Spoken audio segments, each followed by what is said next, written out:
Well, we're recording this one. Okay, so this is the business problem. This is number 7 on the review. Yes? This is section, what section is this? So I can write it next to the... This would be, since I'm doing optimization, this would be section 4.6. But it's also using things that we've used for a while, like in order to find revenue, we need to know how revenue is related to price. That's old information. And the next part of the problem is about profit. Again, so the basics come from earlier, but optimization is 4.6. Okay, so what was part A? Part A said, find the revenue equation. So what do I know about revenue? Price times X. Yep, price times X. And so I have a price, so just go ahead and write that in. I'm going to multiply by X as I go. Does the domain change? No, the domain is fixed. That follows through. Because multiplying by X doesn't add any extra limitations. So this has the same domain. Okay.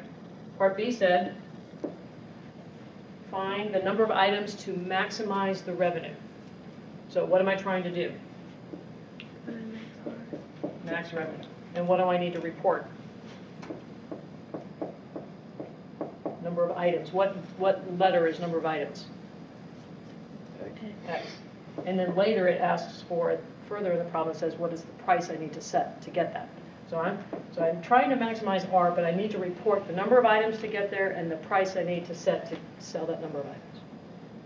Okay, so max R. I need an equation for R. I have an equation for R. So if I want to maximize R, what do I need to do next? First derivative. Okay, so I'll let you guys go. So do the first derivative, followed by a sign chart. Thank you.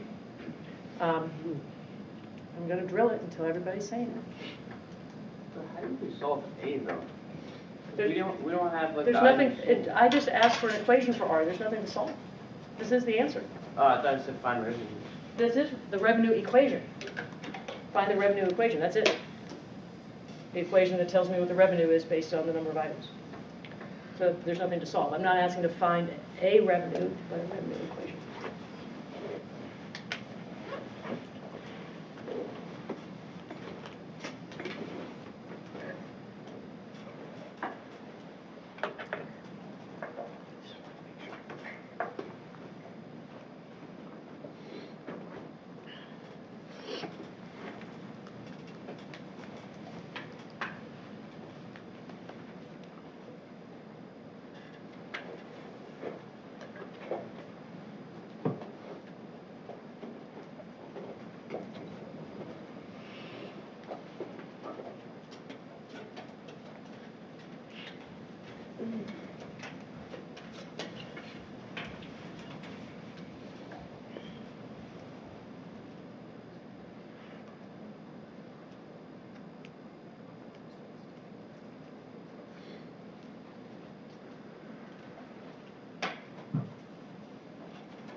Is that 3600?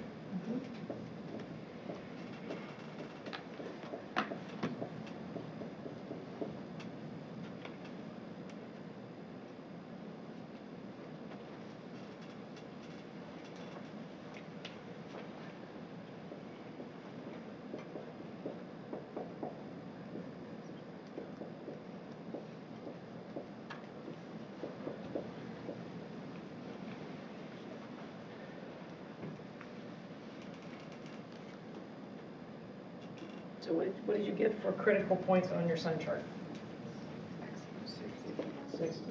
And importantly, we know limits. Rules out -60. Right, so actually, Oh, right. we would have a -60 as a critical point ordinarily, but we don't because we have limits. So it's important that, that you pay attention to any domain limitations you have, particularly because what if, for some reason, we had limited this to, maybe for production reasons, it was limited to 50. If that were the case, then this would get chopped off at 50. And you wouldn't have any critical points in there, which means you just pick one point and see what, the whole thing's going to be positive or negative at that point. So it's important to pay attention to your domain limitations, because the answer is not always at a critical point. Sometimes it's at an end point, if it's too restrictive. Okay, so put in like a 1. Anywhere in here you're going to get a plus, and put in, 70. However you want to check that out. So we know it goes up and then it goes down. So we have a max at, this is R prime, and these values are X values. So we have a maximum at X equals 60.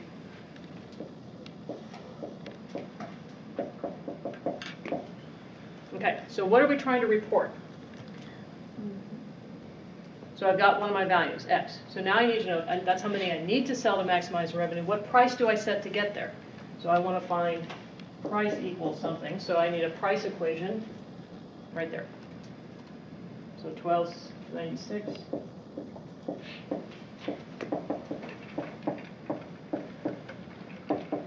I don't think I can do that in my head this morning. 1728. 1728. Anything else I want to add to the 1728? Dollars. Okay, so when we're reading, and then, so when you're reading a word problem, when it's a business problem, usually you're working with cost. Remember, little p is price, capital P is profit. Part C said, find the equation for profit. How do I do that? Part C of the same problem said, find the profit equation. So capital P is equal to Revenue minus cost. revenue minus cost. Do I have a revenue equation? Yes. Yes. Do I have a cost equation? Yes. So I can just literally drop those in. So 1296x. And I'm going to caution you, as always, that anytime you're subtracting something, please use parentheses, or go ahead and distribute that negative sign as you go. But 6 to the third. Yes, thank you.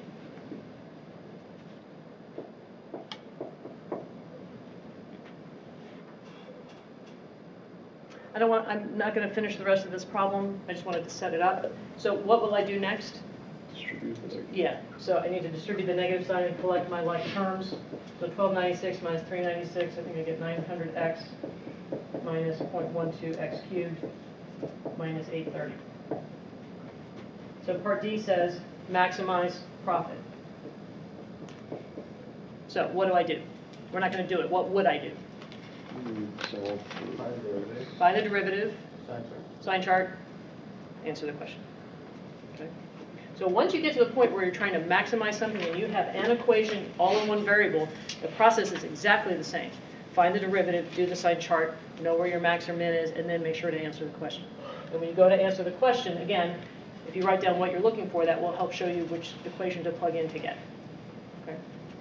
So for that reason, I wanted to look at, just briefly, let's look at example 6.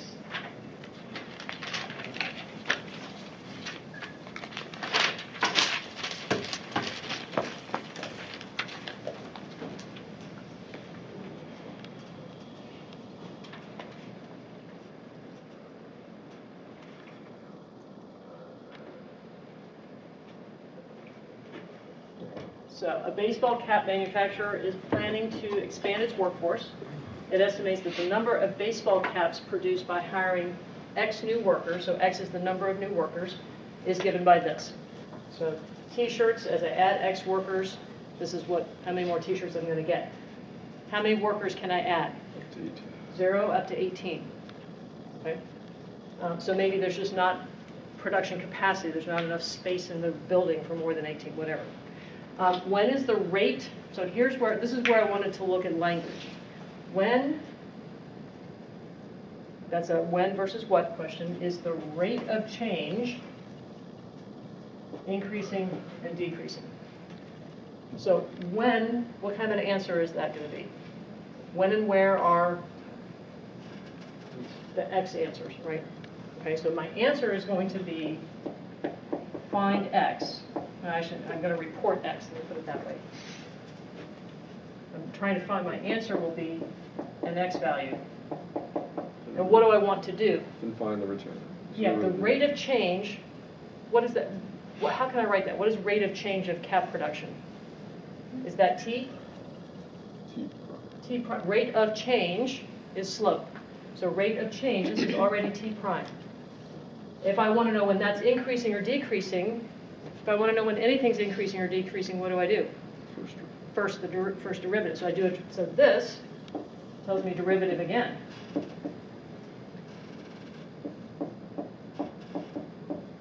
Derivative of what? Derivative of this. So this tells me I need to find T double prime. So I'm not interested, I'm actually not going to use this T equation for any computing. I want to know where the rate of change is increasing and decreasing. And that's going to give me my point of diminishing returns. And the max rate of change, if I want to report that, where do I go, what equation do I go back to find the max rate of change? T prime. Not asking for max t-shirts, I'm asking for max rate of change of t-shirts. So just pay attention to your language because that, and write it down. It's okay to say this equals this. Okay? So that when I go to look for max rate of change, I'm looking for max T prime. I'm looking for a T prime value, so I plug it to a T prime equation. So just remember, point of diminishing returns is an inflection point because I'm doing the derivative of the rate of change. So that is the second derivative that I'm looking for. Okay, I wanted to do one more, sort of an algebra thing. Any fun?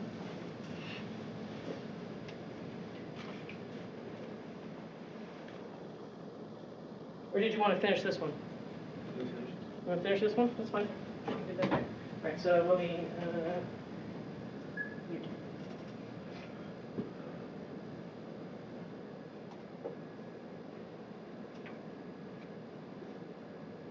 that's not it.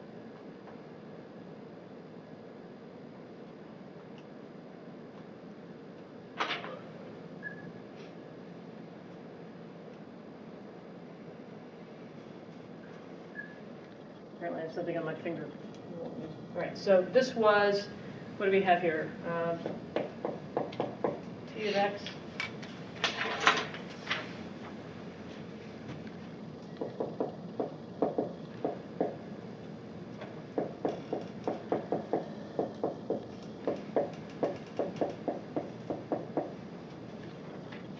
Okay, and it said to find when is the rate of change increasing and decreasing. So the rate of change, we already talked about. Rate of change is T prime. So I need to find that, right? I need to find an equation for that. That's the equation I'm going to be working with. So simple derivative.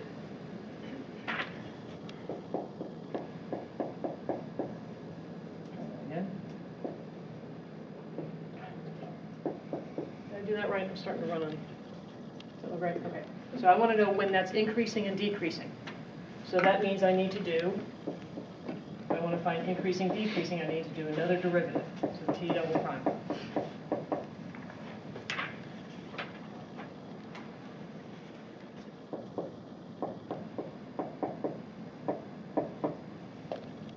Okay, so go ahead and get your sign chart set up.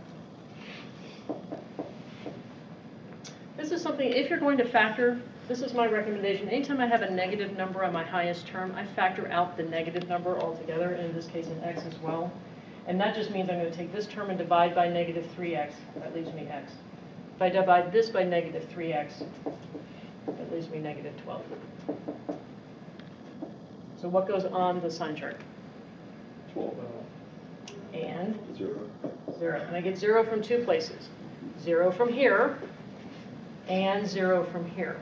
So either way I'm looking at it, I know I have a 0, but then in addition, I know that this is limited. So 0 comes from 2 places. It is important to get a 0 from here. This term can equal 0 or this term.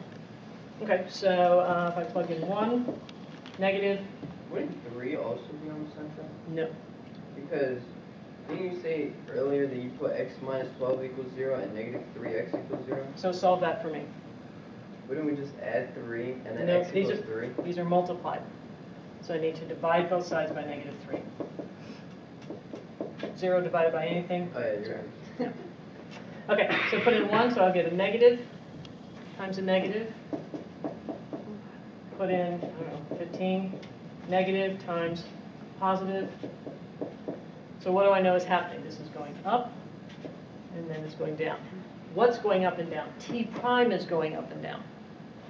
Okay, so remember that this is the derivative of the thing we're interested in. So where is T prime increasing? Here, from 0 to 12.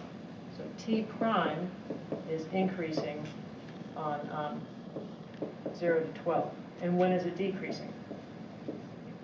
12 to 18. So remember, when the rate of change, first the rate of change is increasing, so the slope is getting steeper, right? The slope, that's what that means. The rate of change is increasing. And then the rate of change, the slope starts getting smaller again.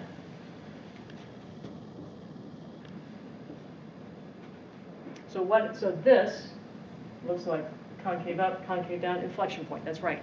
So the point of diminishing returns is where?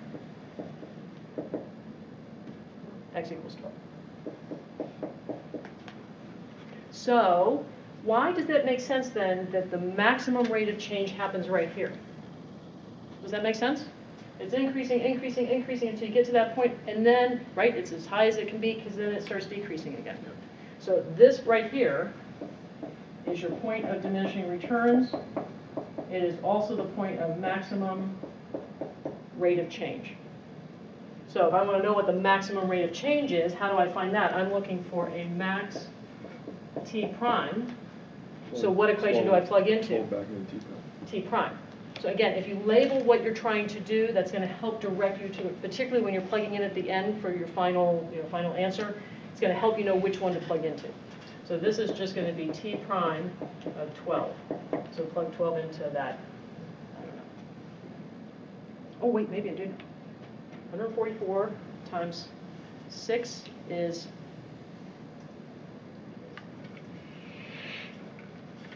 786. Anybody do this? Did anyone see what I did? I factored out, I wrote it this way. X squared minus x plus 18. So it's 144 times 6.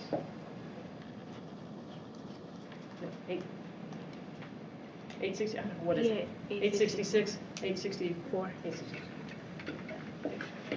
864 what? These caps. Is it dollars? These are not dollars, right? This is caps.